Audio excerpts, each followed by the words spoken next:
I got so much motherfucking design on right now. Break it down, bring it back, make it clap.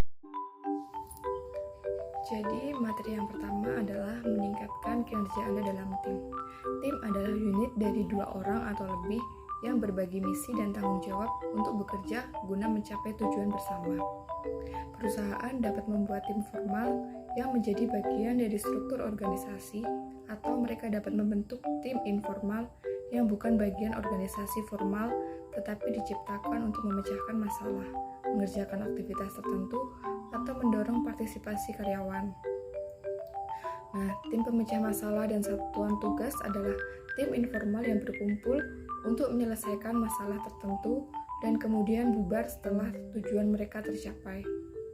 Tim seperti itu seringkali bersifat lintas fungsi, menyatukan orang-orang dari berbagai departemen dengan bidang keahlian dan tanggung jawab yang berbeda. Keragaman pendapat dan kepentingan yang dihasilkan dapat menyebabkan ketegangan yang menekan perlunya komunikasi yang efektif. Komite adalah tim formal yang biasanya berumur panjang dan dapat menjadi bagian permanen dari struktur organisasi. Nah, komite biasanya menangani tugas yang berulang secara rutin, seperti komite eksekutif yang bertemu setiap bulan untuk merencanakan strategi dan meninjau hasil. Kelebihan dan kekurangan tim. Ketika tim berhasil, mereka meningkatkan produktivitas, kreativitas, keterlibatan karyawan, dan bahkan keamanan kerja. Tim seringkali merupakan inti dari manajemen partisipatif, upaya untuk melakukan karyawan dalam pengambilan keputusan perusahaan. Melibatkan karyawan dalam operasi harian toko mereka sendiri adalah salah satu prinsip utama manajemen partisipatif, karena manajer dan karyawan berbagi informasi bisnis penting setiap hari. Tim yang sukses dapat memberikan sejumlah keuntungan. Yang pertama, menambah informasi dan pengetahuan. Dengan mengumpulkan sumber daya dari beberapa individu, tim memiliki akses ke lebih banyak informasi dalam proses pengambilan keputusan. Yang kedua adalah peningkatan keberagaman pandangan. Anggota tim dapat membawa berbagai perspektif ke dalam proses pengambilan keputusan. Yang ketiga adalah peningkatan penerimaan solusi. Mereka yang berpartisipasi dalam pengambilan keputusan lebih cenderung mendukung keputusan tersebut dengan antusias dan mendorong orang lain untuk menerimanya. Lalu yang keempat, tingkat kinerja yang lebih tinggi. Bekerja dalam tim dapat melepaskan kreativitas dan energi baru dalam diri pekerja yang memiliki tujuan dan tanggung jawab bersama. Tim yang efektif bisa lebih baik daripada individu, berkinerja terbaik dalam memecahkan masalah yang rumit. Selain itu, tim memenuhi kebutuhan individu pekerja untuk menjadi bagian dari kelompok, mengurangi kebosanan karyawan, meningkatkan perasaan martabat dan harga diri, serta mengurangi stres dan ketegangan antara pekerja. Meskipun kerja tim memiliki banyak keuntungan, itu juga memiliki sejumlah potensi kerugian. Yang terburuk, tim menjadi tidak produktif dan membuat frustasi serta membuang waktu semua orang. Tim perlu menyadari dan bekerja untuk mengatasi kerugian berikut, seperti pemikiran kelompok. Seperti semua struktur sosial, tim bisnis dapat menghasilkan tekanan luar biasa untuk menyesuaikan diri dengan norma perilaku yang diterima. Groupthink terjadi ketika tekanan teman sebaya ini menyebabkan anggota tim individu menahan pendapat yang bertentangan atau tidak populer. Hasilnya bisa berupa keputusan yang lebih buruk daripada yang mungkin dibuat oleh anggota tim secara individual. Lalu selanjutnya ada agenda tersembunyi. Beberapa anggota tim mungkin memiliki agenda tersembunyi pribadi, termasuk motif produktif seperti keinginan untuk mengendalikan kelompok atau melemahkan orang lain dalam tim. Lalu ada juga pengendara gratis. Beberapa anggota tim mungkin menjadi penunggang bebas. Mereka yang tidak menyumbangkan bagiannya secara adil untuk aktivitas kelompok. Lalu yang terakhir adalah biaya. Kelemahan lain dari kerjasama tim adalah biaya tinggi untuk mengordinasikan aktivitas kelompok, menyelaraskan jadwal, mengatur pertemuan, dan mengordinasikan bagian-bagian individu dari suatu proyek dapat menghabiskan banyak uang dan waktu. Lalu yang ketiga ada karakteristik tim yang efektif. Tim yang paling efektif memiliki tujuan yang jelas dan tujuan bersama, berkomunikasi secara terbuka dan jujur, mencapai keputusan dengan konsensus, berpikir kreatif, dan tahu bagaimana menyelesaikan konflik. Kerjasama tim yang tidak berhasil dapat membuang waktu dan uang, menghasilkan pekerjaan berkualitas rendah, dan membuat frustasi baik manajer maupun karyawan. Kurangnya kepercayaan dikutip sebagai alasan paling umum kegagalan tim. Kurangnya kepercayaan ini dapat diakibatkan oleh anggota tim yang curiga terhadap motif atau kemampuan satu sama lain untuk berkontribusi.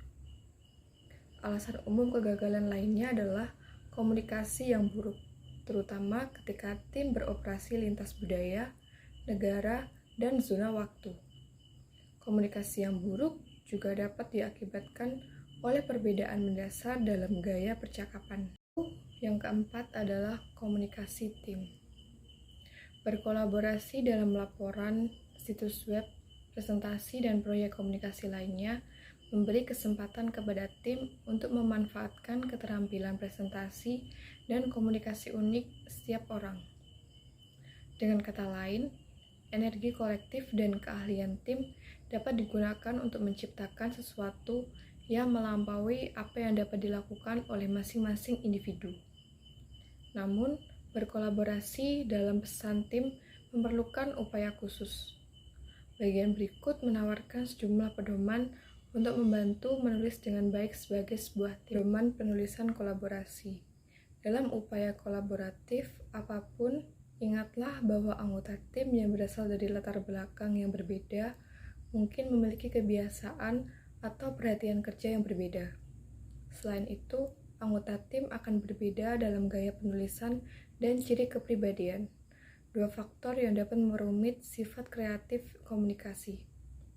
Untuk berkolaborasi secara efektif, setiap orang yang terlibat harus fleksibel dan terbuka terhadap pendapat lain, berfokus pada tujuan tim daripada prioritas individu.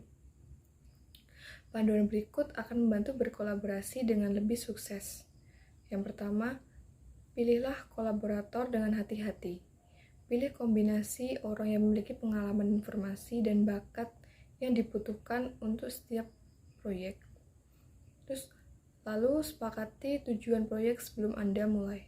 Mulai tanpa gagasan yang jelas tentang apa yang ingin Anda capai pasti mengarah pada frustasi dan waktu yang terbuang percuma. Berikan waktu kepada tim Anda untuk menjalin ikatan sebelum terjun. Jika orang belum pernah memiliki kesempatan untuk bekerja sama sebelumnya, pastikan mereka saling mengenal sebelum diminta untuk berkolaborasi. Memperjelas tanggung jawab individu. Karena anggota akan bergantung satu sama lain, pastikan tanggung jawab masing-masing jelas, termasuk siapa yang seharusnya melakukan apa dan kapan. Tetapkan proses yang jelas. Pastikan semua orang tahu bagaimana pekerjaan akan dilakukan, termasuk pos pemeriksaan dan keputusan yang akan dibuat di sepanjang jalan. Hindari menulis dalam kelompok. Menulis kelompok seringkali merupakan proses yang lambat dan menyakitkan yang memberikan hasil yang hambar. Dalam kebanyakan kasus, pendekatan terbaik adalah merencanakan, meneliti, dan menguraikan bersama-sama, tetapi menugaskan penulisan yang sebenarnya kepada satu orang atau membagi proyek yang lebih besar di antara banyak penulis. Jika Anda membagi tulisan, cobalah meminta satu orang melakukan revisi akhir untuk memastikan gaya yang konsisten.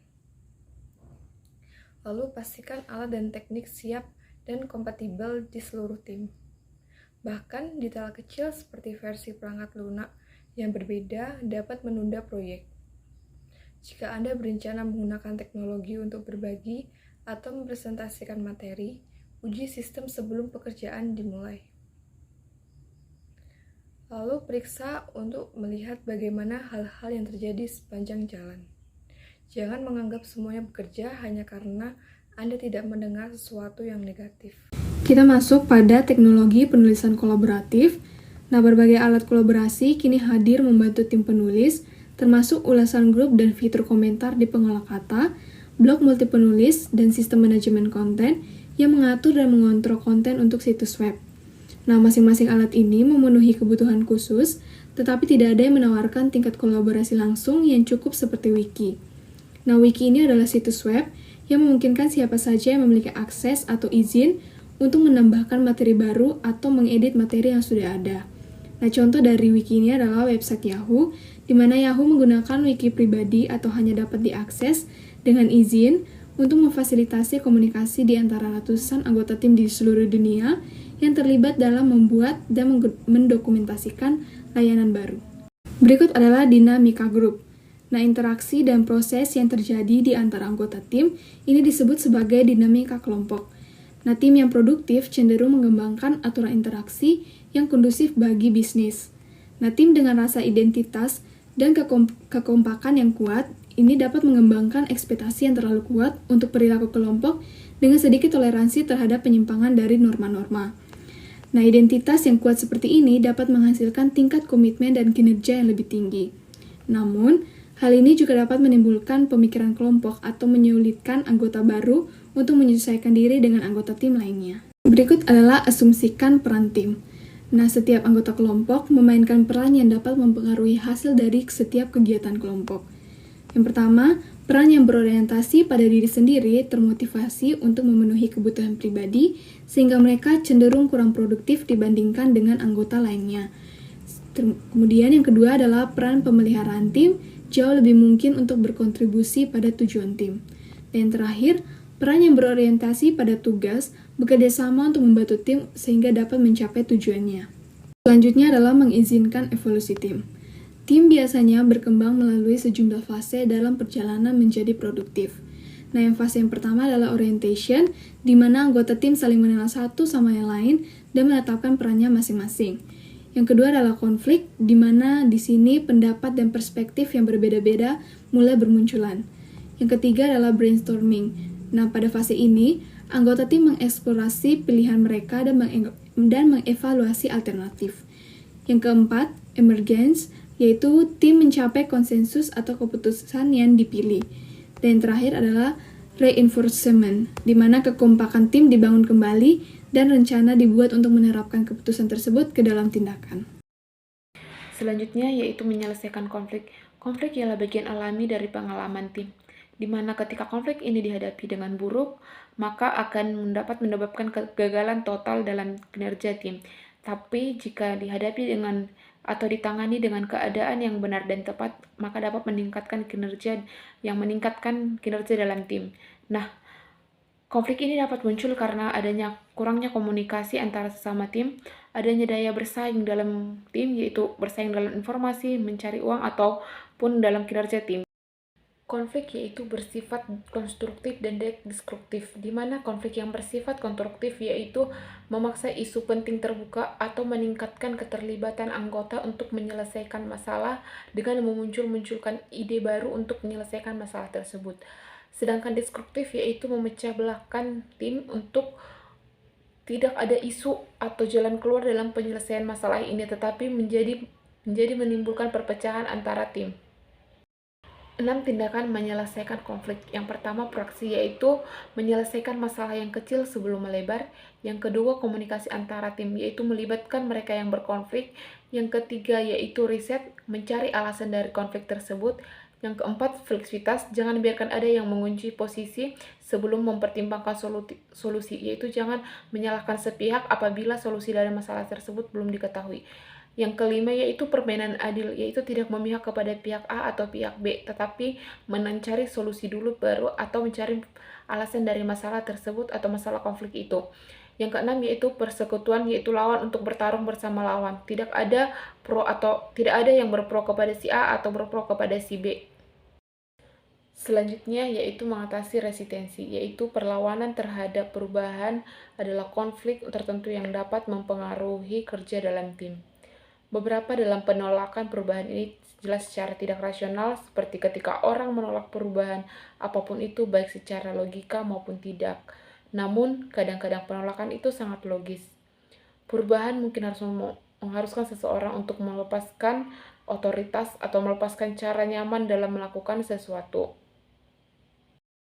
Untuk mengatasi penolakan dengan komunikasi yang tenang dan masuk akal, Anda dapat ungkapkan pengertian, di mana Anda mungkin dapat berkata, "Saya bisa mengerti bahwa perubahan ini mungkin sulit jika saya berada di posisi Anda, saya juga enggan." Dan bantu orang lain untuk rileks berbicara tentang kecemasannya, sehingga Anda memiliki kesempatan untuk memberikan kepastian. Yang kedua itu, keluarkan perlawanan ke tempat terbuka, yaitu ketika orang tidak berkomitmen dan diam, mereka mungkin mengabaikan Anda bahkan tanpa mengetahui alasannya. Melanjutkan argumen Anda sia-sia, hadapi perlawanan secara langsung tanpa menuduh atau berkata, "Kamu tampak keren dengan ide ini." Yang ketiga yaitu evaluasi keberatan orang lain secara adil, yaitu jangan hanya mengulangi diri sendiri atau berfokuslah pada yang diungkapkan orang lain, baik kata-kata maupun perasaannya.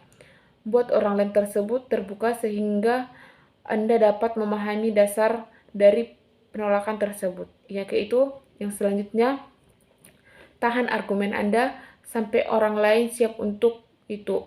Menyampaikan maksud Anda sangat bergantung pada kerangka pemikiran orang lain seperti hanya pada argumen Anda. Jangan hanya bertahan pada pendapat Anda sendiri. Etiket dalam pengaturan tim. Etiket sangat penting dalam pengaturan tim karena kemampuan bergaul dengan rekan satu tim sangat penting untuk kesuksesan semua orang. Tidak ada yang mau menghabiskan berminggu-minggu atau berbulan-bulan bekerja dengan seorang yang bersikap kasar kepada rekan kerja atau mempermalukan perusahaan. Berikut adalah beberapa etiket yang utama dalam tim. Etiket di tempat kerja, yaitu mengetahui cara berperilaku dan cara berinteraksi dengan orang-orang dalam bisnis, akan membantu Anda tampil rapi dan profesional dan percaya diri. Memahami etiket bisnis juga membantu Anda membuat orang lain merasa nyaman sehingga merasa cukup nyaman untuk berbisnis dengan Anda. Kedua faktor ini akan menjadi kontributor utama kesuksesan karir Anda. Yang kedua, pengaturan sosial itu penampilan dan tindakan yang dilakukan yaitu seimbang, dan saat memperkenalkan diri sertakan deskripsi singkat tentang peran Anda di perusahaan atau dalam tim tersebut. Selanjutnya yaitu membuat rapat produktif. Rapat adalah tempat komunikasi utama untuk bisnis saat ini, baik yang diadakan di ruangan ataupun yang diadakan secara rapat online. Untuk rapat yang produktif dan efisien, maka mempersiapkan rapat yaitu identifikasi tujuan dari rapat tersebut, pilih tujuan yang satu, yang kedua, pilih peserta untuk dapat, jika itu murni informasi dari satu orang, maka berbicaralah paling banyak kepada satu orang tersebut. Pilih waktu dan fasilitas, yaitu untuk sesi kerja rapat yang biasanya pagi, yaitu yang lebih produktif.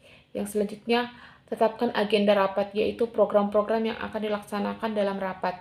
Yang kedua, yaitu memimpin rapat serta berpartisipasi di dalam rapat, yaitu pertahankan diskusi pada jalurnya, jangan membahas topik yang lain atau tujuan yang lain. Selanjutnya, ikuti aturan yang telah disepakati, seperti waktu, tempat, dan tata dress code yang dipergunakan. Yang ketiga, dorong berpartisipasi, yaitu undang anggota rapat untuk ikut berpartisipasi, memberikan ide-ide atau memberikan saran dalam rapat.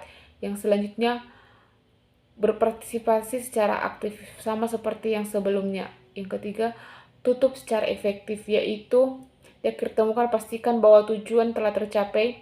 Jika tidak, aturlah pekerjaan tindak lanjut sesuai kebutuhan.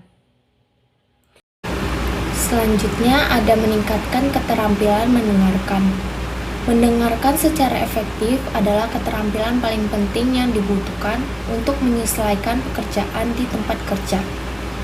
Menurut sekitar 80% eksekutif puncak, mendengarkan secara efektif memperkuat hubungan organisasi, meningkatkan pengiriman produk, memberikan organisasi akan peluang inovasi, dan memungkinkan organisasi mengelola keragaman yang berkembang. Keterampilan mendengarkan yang buruk dapat merugikan perusahaan jutaan dolar per tahun sebagai akibat dari hilangnya peluang, kesalahan hukum, dan kesalahan lainnya. Mendengarkan secara efektif sangat penting untuk proses membangun kepercayaan antar organisasi dan individu. Mendengarkan secara efektif memberikan keunggulan kompetitif dan meningkatkan kinerja seseorang dalam perusahaan.